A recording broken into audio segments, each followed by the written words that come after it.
2cm porcelain. It's kind of the latest, greatest thing in pavers now, outdoor. Beautiful colors. There's a lot of different styles and things that you can do with this. It's all done with an inkjet printer, and you can do wood grain.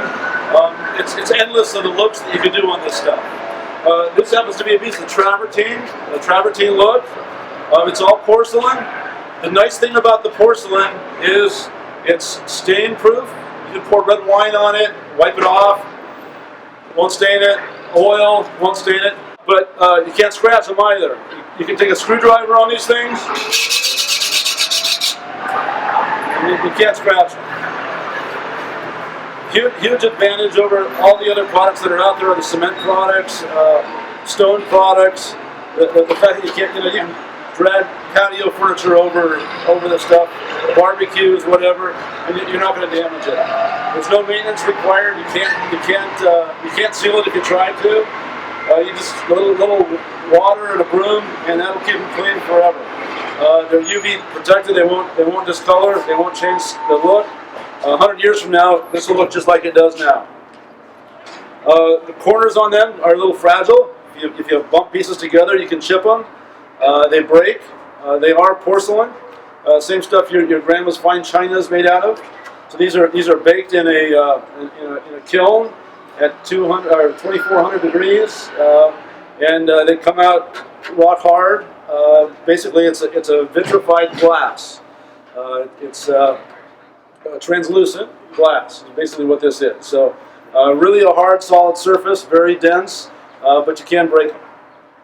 So you need to be gentle with them when you're handling them and moving them around. Once they're down, they're in great shape. What's a PSI? About 30,000. 30,000. Yeah. We just did a center load test on a 24 by 24. We had it sitting up on 2-inch pedestals, and it took over 1,000 pounds of pressure to break it. That's on a bill, on a one square inch. They had a point on it, and 1 square inch took over 1,000 pounds. They're available in a lot of different sizes, available through RCP. We got 24 by 24s and 18 by 36s. We will soon have 24 by 48. Everybody likes the large sizes, and bigger is what everybody wants. And we're expanding our colors availability. Right now we have 2 colors of travertine. This is the silver, and then we have the Navarro, which is like a noche. And then we have two colors of quartz, an ivory and a gray. Really nice looking stuff. There's a lot of variation in all the colors and the different styles. You'll never see the same pattern twice. There's over 300 to 500 different patterns for each color. Again, some inkjet printers, and so it's really easy to do.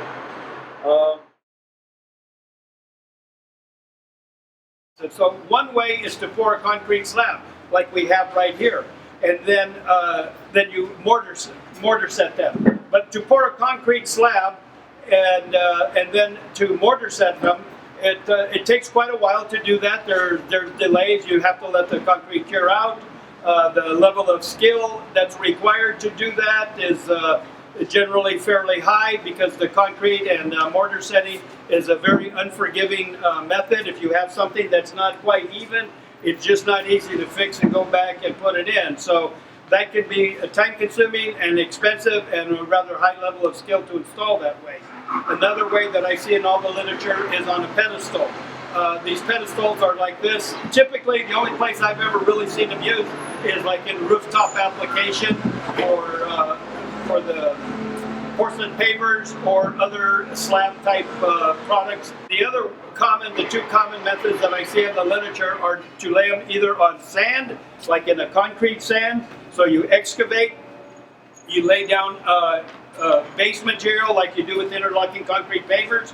You lay down the base material, you compact it, you set your grade off of that, and then you screed sand off of the top of that, and then you put your porcelain pavers on top of that. And I've never really done an installation myself, but I've talked to people that have, and it's a rather common way to do it. I think you'll agree that a lot of people do it like that. Yeah, that's one of the most common ways to do it. One of the most common ways to do it. And then another method for installing that I've seen in the literature is on gravel. Instead of laying down a bed of of sand, they'll lay down a bed of gravel and put it on top of that.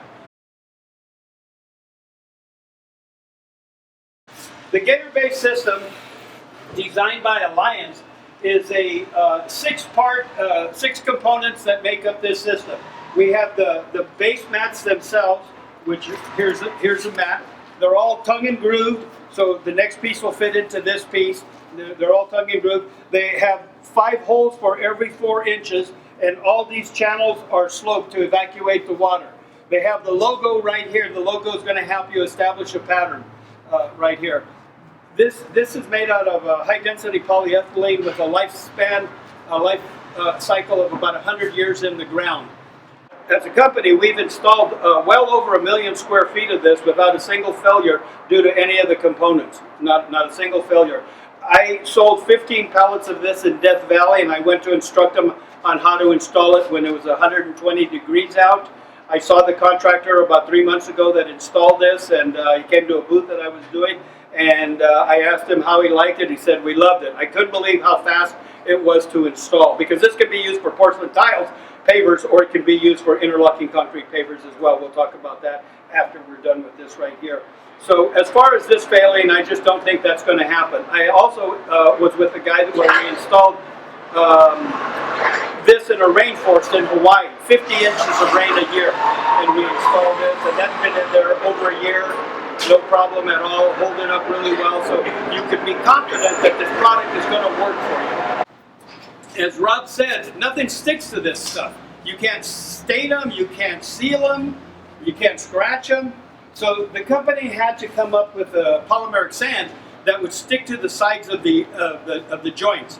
Otherwise, well, even if you use our conventional polymeric sand, we sell the super sand, which I think is the best polymeric sand in the world, but you know, whatever. Even as good as that sand is, it may not stick to the side properly. So they had to develop this sand right here, and it's called the Gator tile sand. So when you sweep that into the joints and you wet it, then it'll stick to the sides. Otherwise, people will call and complain that there's it's cracked.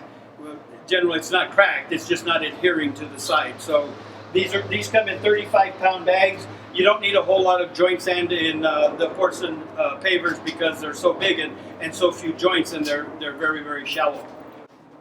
This system right here is not designed for a concrete slab, although today we're going to do kind of a modified installation on a concrete slab.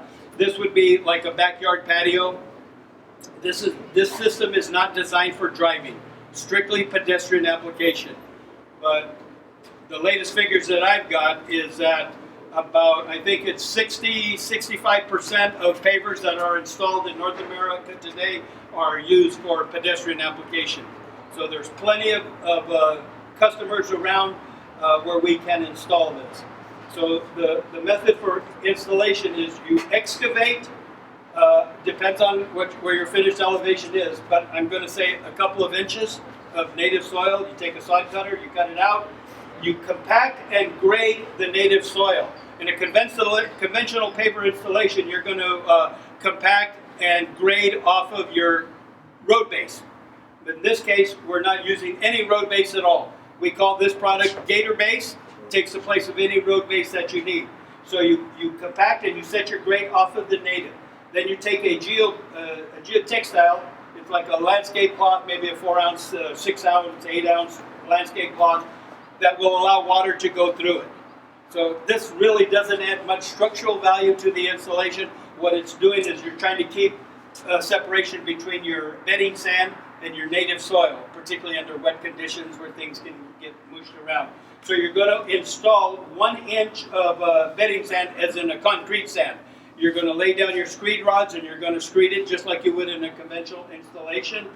And then you take out your screed rails and you compact either with a plate compactor or a hand tamper, whichever you prefer. So you're going to have to moisten the sand probably more than it would be moistened when it arrives, because when you run a plate compactor over bedding sand and when you do the turns, it kind of goofs it up a little bit right there, that turning. So after you have the bedding sand in and compacted, the fun begins.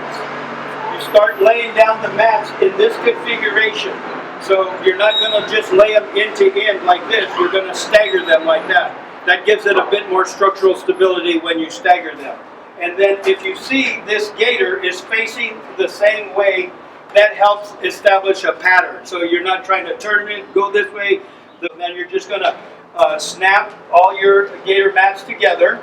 So now you have your floor established, and then you're going to take a spacer bar. These spacer bars have a 1/4 inch spacer on them right here. That's a 1/4 inch. What this is going to do is going to help you keep all your lines very, very straight, like this right here, and it's going to keep your joints consistent. And it's going to allow you to install very, very fast with this right here. So you're going to put a spacer bar at every corner. And if you're going to put a tile across where you're changing the pattern, so you can break these right here just by pushing them back and forth, and these will break off, so then you can lay a tile across it like that right there. One of your pavers there. They're scored on the back end, so you can cut it in case you want to go up against a wall. You just cut it right there, and then you put it up against the wall. So you take a dab of the glue, and you put the glue on each corner of the spacer bars. If you looked at the holes here, the holes are smaller at the top than they are at the bottom. They're chamfered, so they'll mushroom out. So when you put the weight of the paver on top of that, it'll push the glue through it, and then it's going to give it a better mechanical hold. Okay. So now you put the glue on every corner, you put a spacer bar on every corner, and what you're doing is you're gluing this whole system to each other. So this tile is glued to this, to this, to this, to this, to this, and it's going to make for a very, very stable. You're not going to have any wobbling, any movement at all that you don't want in there. So then after you have it all in place, then you use the edge restraint, like I showed you on this piece right here. Just run that edge restraint along the edge, drill it in. The paver would be on this side of it right here, not on this side. Okay, so then you screw it in like that, and then you sweep in the Gator polymeric sand, and you're done. Makes for a really, really fast installation.